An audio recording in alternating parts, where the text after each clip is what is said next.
response to them and my method of work that I learned and used, especially when I was alderman, really were embedded in what I learned in the late 60s and early 70s, and especially when I was with the Intercommunal Survival Committee, working under the direction of the Black Panther Party and really learning method of work from the party and learning and focusing on the 10-point platform and program, because those points are consistent. There's changes that over time that, were necessary, and the platform actually slightly changed over time because life in the world changed over time, but not the primary basic principles. And much of not all of it is still true. Solutions might be slightly different, but the issues are all there, and it was so clear when I got to the end of the book. So the end of the book actually is the 10-point platform and program, followed by a 10-point guide of action that we took from a speech that David Du Bois gave in Chicago in the, mid-70s, I guess, late 70s. So that's what I'm going to tell you about the book. Now, because I was asked at the last minute, or clarified the last minute that I should read something, I'm going to read you from the acknowledgments without going through all the acknowledgments. There's a bunch of people in this room who I did acknowledge, but certainly not everybody. But I think it's a good way to start, or to kind of, as opposed to reading one of the stories. Okay, so there are very few things we do in life that are not a product of the hard work and struggles of those that came before us and on whose shoulders we all stand. The justice we seek takes commitment, sacrifice, passion, heart, and so much more. It is not just a cliche to say that failure to know and understand history condemns us to repeat it. But knowing and understanding history is no easy feat, and yet so necessary to any quest for justice. In the United States, this is highlighted by the continuing impact of compromises made centuries ago during the founding of our country. We still struggle for that elusive right of all people to life, liberty, and the pursuit of justice, a pursuit made all the more difficult by the codification of slavery and the ensuing legal and cultural embedding of white skin privilege in all facets of our lives. However, justice does not have a color or gender. It's a universal concept and a universal demand. There's nothing more impactful than this ongoing demand and the protracted struggle it has engendered. We live in a complicated world where loyalties are easily divided and fact is all too often mixed with fiction, making it hard to sort out what the true history is. Truth matters. The task of learning from the past to avoid repeating the actions that have prevented the pursuit of justice for all is impeded when actual facts are perverted. By our nature, human beings make mistakes. That's how we learn. But when an atmosphere is created where mistakes, or the perception of mistakes, are used as tools of attack, an environment is created that engenders the opposite of truth. In fact, it is the kernel that opens the door to the fascism my father warned me to be wary of. During my early forays into electoral politics, some of you are going to remember this, my supporters were labeled Chileristas, an allusion to the Sandinistas in Nicaragua and a not-so-veiled attempt to defame me. I bore it as a badge of honor. This book is my nod to all the Chileristas and an expression of my pride of being able to make even the smallest of contributions to the never-ending, ongoing pursuit of justice. One more paragraph. While we can't know for sure what the future will bring through political education, knowing our past, and political action in and out of the electoral arena, the sea will be created as often as necessary to ensure that the arc of justice expands its reach to its ultimate realization. Lest we forget, change does not come without friction, but justice is well worth the trouble.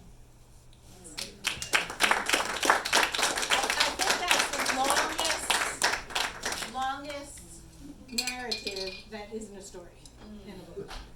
Just so you know, just in case.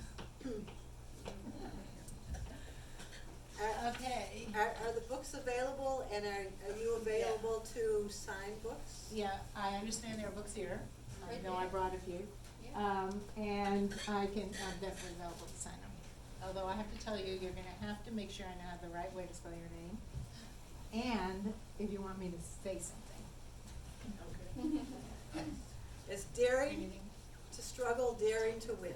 Yes.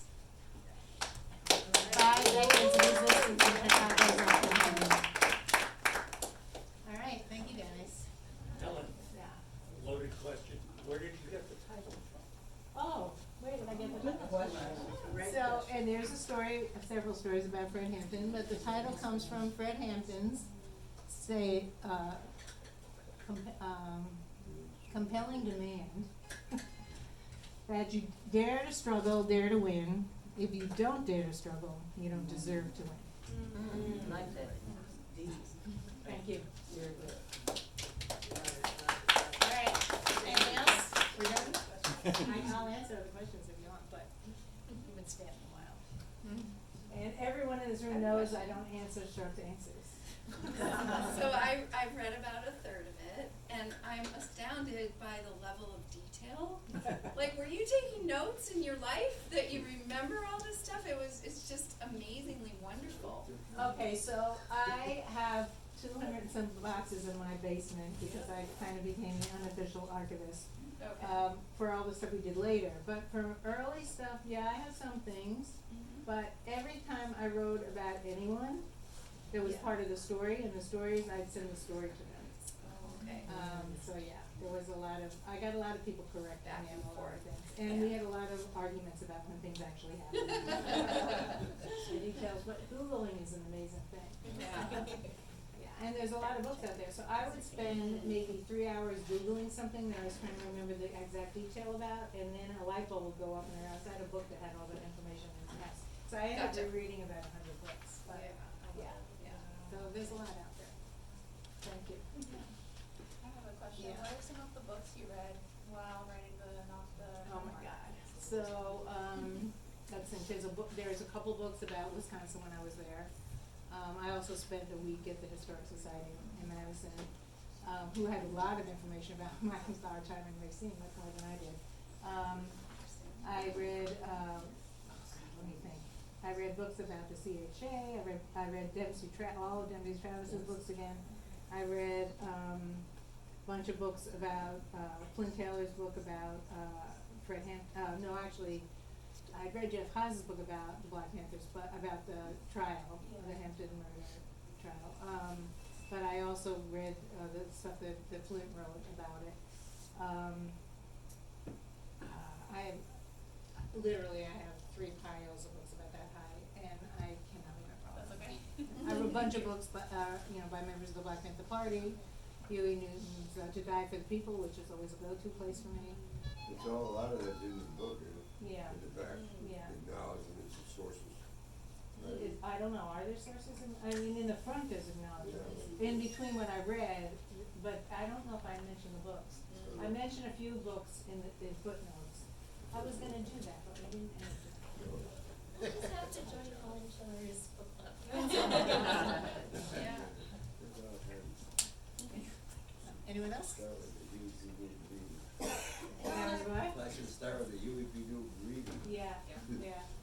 So I have a question. Yeah. So how much, so this is a lot of folks who have especially deep interest in Uptown. How much, of the book, and what kinds of stories are kind of embedded? Okay, so I think it goes like something from chapter 13 to 50 in Uptown. I'm not sure actually, but, so I start with when a group of us first came to Uptown. Were recruited to come to Uptown, some from Racine, Wisconsin, some from, St. Louis, to join people in Chicago. Jack was one of them. And to, to be part of the formation of a group called the Intercommunal Survival Committee, which was a cadre of white people working under the direction of the Black Panther Party, organizing white people, poor and working white people to join the Black-led struggle for liberation, and we came to Uptown. All that is in the book, and the first thing, we did a number of things initially, almost all related to, well, we did when I got here, we did a clothing program, and then we worked really hard on the campaign to, defeat Edward Hanrahan, who had been responsible for, the police who murdered Fred Hampton, and Mark Clark, and then we did successfully he was defeated. For those of you too young to remember. I remember. And then we had a big rally at the Aragon, which was a rally to end police brutality and establish community control. And then in December, Jack and Slim and Peggy Terry ran for the Model Cities Council, which is explained in the book for those of you who are too young to remember. And didn't win, but came in between the machine and the liberals. And so we talk about that, and that's the beginning of my stories in Uptown, and it goes all the way through talking about multiple campaigns and activities involved in the issues, especially about housing and the whole, and how, I mean, I tried to really describe, the book is, in a way, from my point of view, bookended by the, or the story of Uptown is bookended by the Avery lawsuit, which Florence is here. She was one of the people displaced and part of, you were one of the plaintiffs, weren't you, Florence? I'm her daughter. Oh my God. Lucky, of course you are. Was your, yes, of course, and you look just like her. She was one of the plaintiffs, right? Yes. And I believe her picture's in the book, in the, on the picture with Jim of all the plaintiffs. She's wrestling. Oh my gosh. Yeah, she was. Wonderful, Florence. Okay, so, is bookended from the Avery lawsuit, in which we charged that the city was engaged in a conspiracy with HUD and a private developer to destroy an racially and economically integrated community. The federal judge agreed there was a cause of action on the integrated part of that, but withdrew from the complaint the economics, since there's no guarantee in our Constitution that there be any kind of economic parity, which I think is really knowing and telling. At any rate, I think it's bookended by that and the Fix Wilson Yard lawsuit that was filed against me, the city, and a private developer, Peter Holston. And I don't know if they included any of the other players, I don't think so.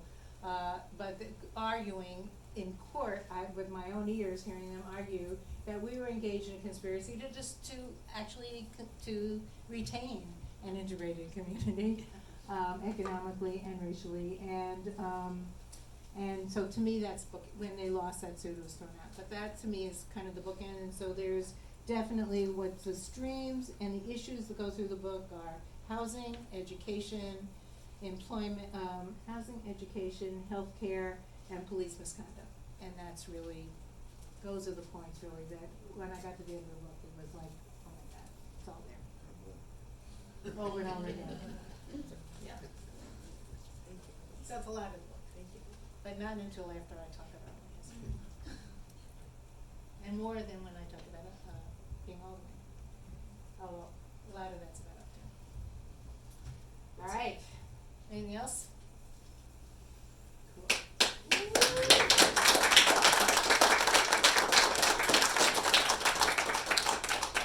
It's a great Christmas present.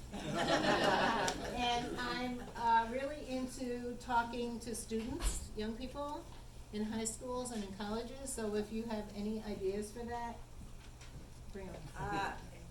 Yeah, and you're wonderful at that. You, as someone who benefited from my class, Yeah.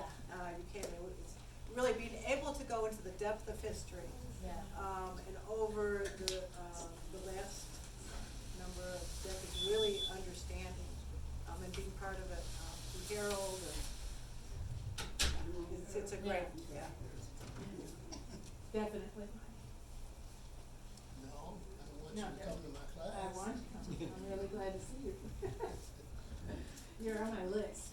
I'm a little behind, but you were on my, I mean, really on my list. You must know, because Haymarket must have reached out to you, because I asked, you're on the list that I told them for educators, yeah. So glad to see you. Okay. Yay.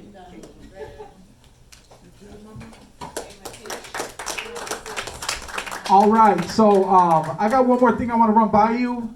Helen's going to be sitting here signing books, so if you brought a book, walk up to Helen and get your book signed. And if you didn't bring a book, we will be selling books. We do have books here, and our book sales station is about to move over there.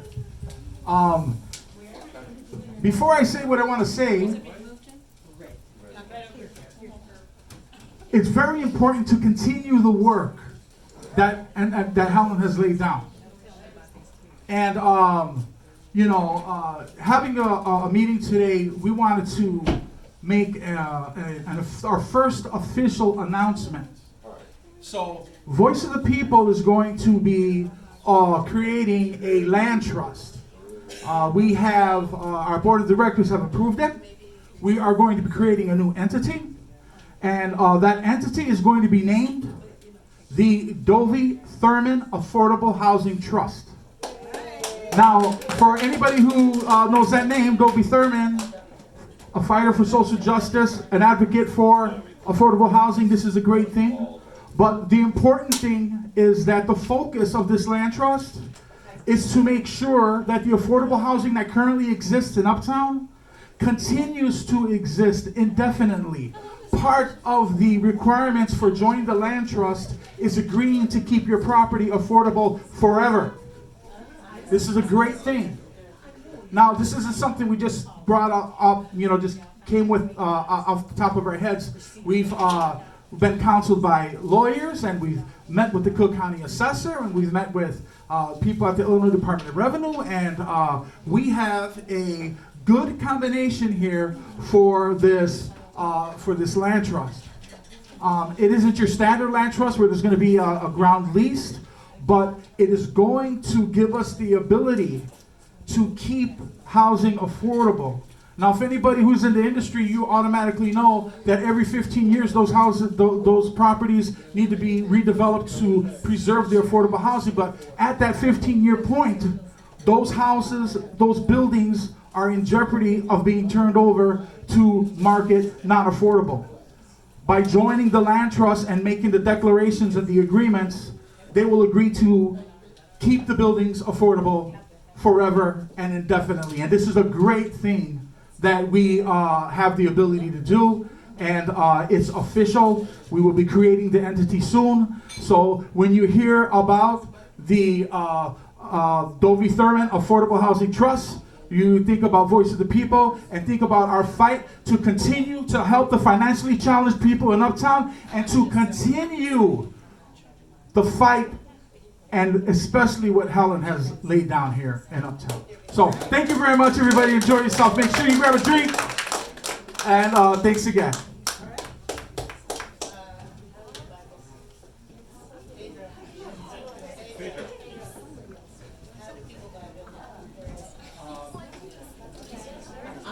Here I come, here I come.